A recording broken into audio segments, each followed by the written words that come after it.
नमस्कार दोस्तों, स्वागत है आप सभी का हमारे इस न्यू वीडियो में। आज की वीडियो में बात करूंगा रेलगाड़ी यानी कि ट्रेन की। तो चलिए शुरू करते हैं, शुरू से शुरुआत करते हैं। आरंभ, आविष्कार, लाभ, धीरे धीरे बात करते हैं सभी की। धुआं उड़ाती, धक धक छक छक करती, हाँफती रेलगाड़ी से आज कौन परिचित नहीं। सारे देश में जाल से फैले रेल मार्गों पर दौड़ती रेलगाड़ी देशवासियों को एक छोर से दूसरे छोर तक पहुंचाती है।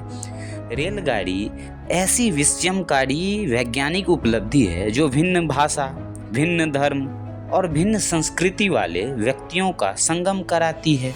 कभी आदिगुरु शंकराचार्य ने भारत को एक सूत्र में बांधने के लिए देश के चारों कोनों पर 4 मठ स्थापित किए थे।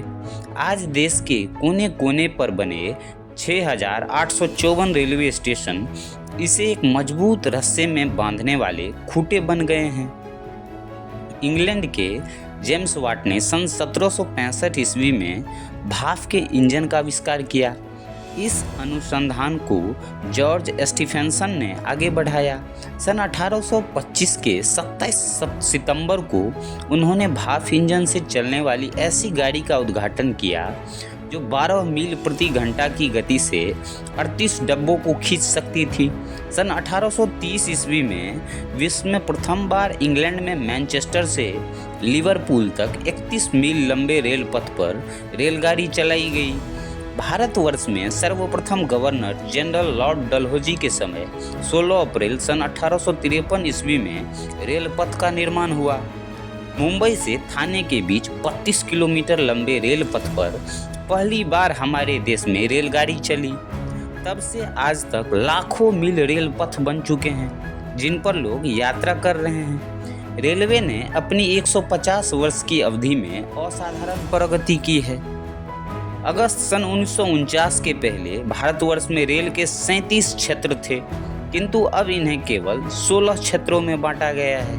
ये हैं मध्य रेलवे, पूर्वी रेलवे, उत्तर रेलवे, पूर्वोत्तर रेलवे, उत्तर पूर्व सीमांत रेलवे, दक्षिण रेलवे, दक्षिण मध्य रेलवे, दक्षिण पूर्व रेलवे, पश्चिम रेलवे, पूर्वी मध्य रेलवे, पूर्वी तटवर्ती रेलवे, उत्तर मध्य रेलवे, उत्तर पश्चिम रेलवे, दक्षिण पूर्व मध्य रेलवे और दक्षिण पश्चिम रेलवे तथा पश्चिम मध्य रेलवे। रेलगाड़ी कई प्रकार की होती है। यात्री गाड़ी यानी कि पैसेंजर गाड़ी, दूरत्व या एक्सप्रेस गाड़ी, डाक गाड़ी, मेल ट्रेन तथा मालगाड़ी यानी कि गुड्स ट्रेन। यात्री गाड़ी, दूरत्व गाड़ी तथा डाक गाड़ी यात्रियों को ले सकती है और मालगाड़ी माल असबाब ढोती है। रेलगाड़ी में कई बोगियां रहती है। हर बोगी में कई डिब्बे होते हैं। रेलगाड़ी में कई श्रेणियां रहती है, द्वितीय, प्रथम, साइका तथा वातानुकूलित। सुविधापूर्वक यात्रा करने के लिए स्थान, सीट अथवा साइका बर्थ का आरक्षण कराना पड़ता है। रेलगाड़ी में आगे इंजन रहता है जिसमें चालक रहते हैं। पीछे गार्ड का डब्बा रहता है जिसमें रेलगाड़ी का संरक्षक रहता है। इसमें कई टिकट चेकर रहते हैं जो टिकट की जांच करते हैं। पैसेंजर गाड़ी हर स्टेशन पर रुकती है, जबकि दूरत्व और डाक गाड़ियाँ बड़े बड़े स्टेशनों और जंक्शनों पर ही रुकती है। लंबी यात्रा तय करने वाली गाड़ियों में केवल शयन का ही नहीं, भोजन का भी प्रबंध रहता है। विदेशों में तो मनोरंजन की भी सुविधा रहती है। रेलगाड़ी समतल भूमि पर तो चलती ही है, वह ऊंचे पहाड़ियों पर भी घूमे घुमाऊ पथ से या रज्जू मार्ग पर लटकती हुई चलने लगी है। इतना ही नहीं, अब यह भूमि के अंदर भी चलने लगी है। इंग्लैंड में टेम्स नदी के नीचे गाड़ी चलती है।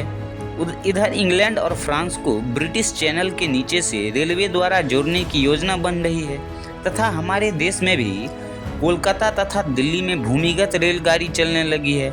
7 घोड़ों के रथ पर सवार होकर सूर्यदेव उदयाचल से अस्ताचल की यात्रा करते रहते हैं। 700 घोड़ों वाले शक्तिशाली इंजन से खींची जाने वाली रेलगाड़ी पर सवार होकर सैकड़ों नर नारी आज संसार की यात्रा कर रहे हैं। एक समय था जब यात्रा अत्यंत कष्टप्रद और समयासाध्य थी, किंतु अब चाहे तो बंगोपसागर के क्रोड स्थित कोलकाता से लगभग 40 घंटे में अरब सागर की बाहों में सिमटी मुंबई पहुंच सकते हैं। महज 100 घंटे में कन्याकुमारी से हरिद्वार का चक्कर लगा सकते हैं। रेलगाड़ी ने अध्ययन, ज्ञानवर्धन, देश दर्शन, प्रकृति परिवेक्षण, स्वास्थ्य लाभ, जीविकोपार्जन, देश सुरक्षा, दुर्भिक्ष समापन, वस्तु सुलभता, आयात निर्यात की सुविधा इत्यादि क्षेत्रों में इतनी सहायता पहुंचाई है कि इसका वर्णन संभव नहीं है, अनुभव करना ही पर्याप्त है।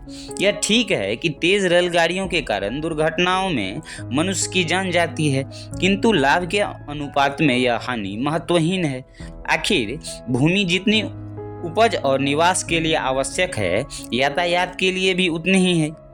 फिर रेल दुर्घटनाओं की क्या बात? जीवन की किस यात्रा में चूक और दुर्घटना नहीं होती? चूक या दुर्घटना के भय से क्या हम जीवन यात्रा के मार्ग ही छोड़ दें? उचित तो यही है कि हमें उन्नति और प्रगति की कोई वैज्ञानिक मार्ग नहीं छोड़ना है।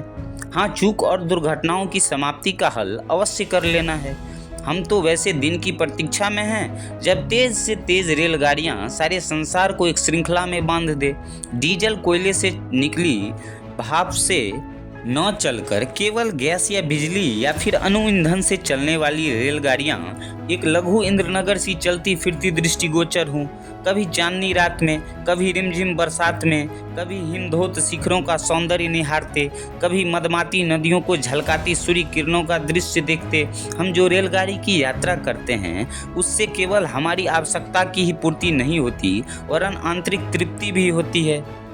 दोस्तों, ये था हमारा आज का वीडियो, जो था रेलगाड़ी यानी कि ट्रेन के ऊपर। ये ब्रीफ स्टोरी था। तो अभी जो हमारा सीरीज चल रहा है विज्ञान संबंधी सीरीज, उसमें हमने अभी तक 6 वीडियोस ऑलरेडी बना चुके हैं। यदि वो वीडियो आप लोग नहीं देखे होइएगा तो प्लीज़ चेकआउट ज़रूर कीजिएगा। तो आज के लिए फ़िलहाल इतना ही। यदि आप लोग को वीडियो पसंद आया हो तो ज़रूर लाइक, शेयर, सब्सक्राइब और एक कमेंट ज़रूर करें, ताकि आगे भी हम इस तरह के ऑडियो बुक लाते रहें। तो आज के लिए फ़िलहाल इतना ही। मिलेंगे फिर आपसे कल किसी न्यू टॉपिक के साथ, न्यू ऑडियो बुक के साथ। तब तक के लिए थैंक्स फॉर वॉचिंग।